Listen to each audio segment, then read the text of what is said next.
చేయని బిల్లులకు చేయని పనులకు బిల్లులు వసూలు చేస్తున్నారు. పూడిక తరలింపుకు వినియోగించిన వాహనాల నంబర్లతో బిల్లులు చెల్లించారని ఆరోపణలు ఉన్నాయి. హైదరాబాద్ లో నాలాల పూడికతీత పనుల్లో అక్రమాలు జరిగాయంటూ 3 ఎమ్మెల్యేలు కంప్లైంట్ చేయడం ఇప్పుడు చర్చనీయాంశంగా మారింది.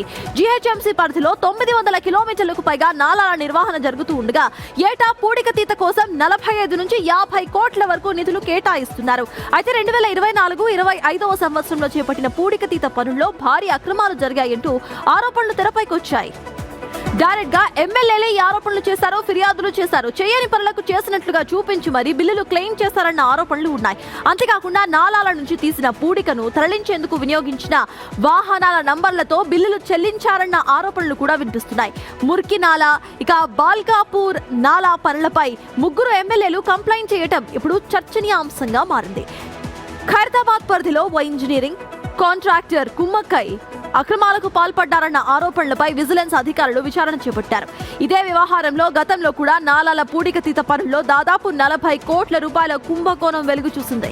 10 మంది ఇంజనీర్లపై కేసులు నమోదయ్యాయి. తాజాగా 3 ఎమ్మెల్యేలు అక్రమాలు జరిగాయంటూ కంప్లైంట్ చేయడం చర్చనీయాంశంగా మారింది. ఇప్పుడు ఈ పరిస్థితుల్లో అసలు పూడికతీత పనుల్లో ఎంత మేర అక్రమాలు జరుగుతున్నాయి, చేయని పనులకు బిల్లులు అసలు ఎలా చెల్లిస్తున్నారు, వినియోగించిన వాహనాల నంబర్లతో బిల్లులు ఎలా పాస్ చేస్తున్నారు, విజిలెన్స్ విచారణలో వాస్తవాలు ఇంకా వెలుగులోకి రావాల్సి ఉంది.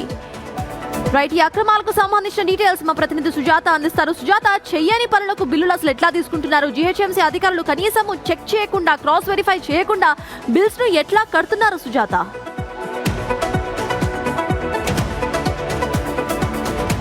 సత్తాజ్ 2024-25లో జీహెచ్ఎంసీ పరిధిలోని నాలాల పూడికను తీయాల్సి ఉంది. అయితే ఈ గతంలో కూడా 2014లో కూడా 40 కోట్ల నుంచి 50 కోట్ల అవినీతి జరిగిందని ఆ టైంలో అధికారులని సస్పెండ్ చేశారు, ఆ తర్వాత బదిలీ చేశారు. అయినా కూడా 2024-25లో నాలాల పూడికతలో అక్రమాలు జరిగాయని చెప్తున్నారు. అధికారులు అసలు ఎలా సైన్ చేశారు అనేది పెద్ద ప్రశ్న. ఇప్పుడు బిల్లులు చెల్లించాలి అంటే ఖచ్చితంగా ఇన్వాయిస్లు పెట్టాలి. అంటే వాళ్ళకి సంబంధించినటువంటి బిల్లులు ఎక్కడెక్కడ పనులు చేశారు ఏంటి అని చెప్పేసి ఇన్వాయిస్ ఇచ్చేటప్పుడు 1-2 సార్లు చెక్ చేయాలి. కానీ ఎలాంటి చెక్ చేయకుండా అధికారులు సంతకాలు పెట్టారు. అంటే అధికారులు సంతకాలు చేశారు అని అంటే వాళ్ళకి కమిషన్లు వస్తున్నాయి కాబట్టే ప్రతి బిల్లు మీద సంతకం చేశారన్నటువంటి ఆరోపణలు ఉన్నాయి. అందుకే 3 ఎమ్మెల్యేలు కూడా బుల్కాపూర్ నాలా దగ్గర నుంచి ఇటు హుస్సేన్ సాగర్ వరకు కనెక్టివిటీ ఉన్నటువంటి నాలాలు ఎక్కడ పూడికలు తీయకుండానే కోట్ల రూపాయలు బిల్లులు పెట్టారు. ఆ బిల్లుల మీద అధికారులు ఇంజనీర్ సెక్షన్లో ఉన్నటువంటి అధికారులే సైన్లు చేశారు అని చెప్పేసి ఆరోపణలు వినిపిస్తున్నాయి.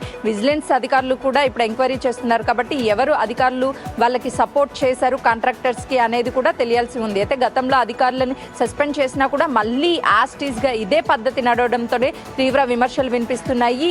ఇప్పుడు 2025 తర్వాత నాలాల్లో పూడికలకి సంబంధించినటువంటి ఇలా అక్రమాలు జరుగుతున్నాయని చెప్పేసి హైడ్రాకి అప్పచెప్పారు. హైడ్రా తొలగిస్తుంది. అయినప్పటికీ గతంలో బిల్లులకి సంబంధించినటువంటి అన్నీ కూడా ఫేక్ బిల్లులు పెట్టి ఈ డబ్బులన్నీ వసూలు చేసినట్లు తెలుస్తుంది. Thank you Sujatha. Fake bills పెట్టి ఏ రకంగా ఇటు జీహెచ్ఎంసీ అధికారులు కనీసం వెరిఫై చేయకుండా బిల్స్ ను కట్టేశారు. ప్రజాధనాన్ని ఇట్లా వృధా చేస్తారా? ఇది జీహెచ్ఎంసీ అధికారులు కనీసం ఇప్పటికైనా సరే కళ్ళు తెరుచుకోవాలి. 3 ఎమ్మెల్యేలు వీటికి సంబంధించి ఫిర్యాదులు చేసిన తర్వాత ఇప్పటికే ఎఫ్ఐఆర్లు బుక్ అయ్యాయి. దీనికి సంబంధించి పూర్తిగా కూడా విచారణ చేస్తామంటున్నారు.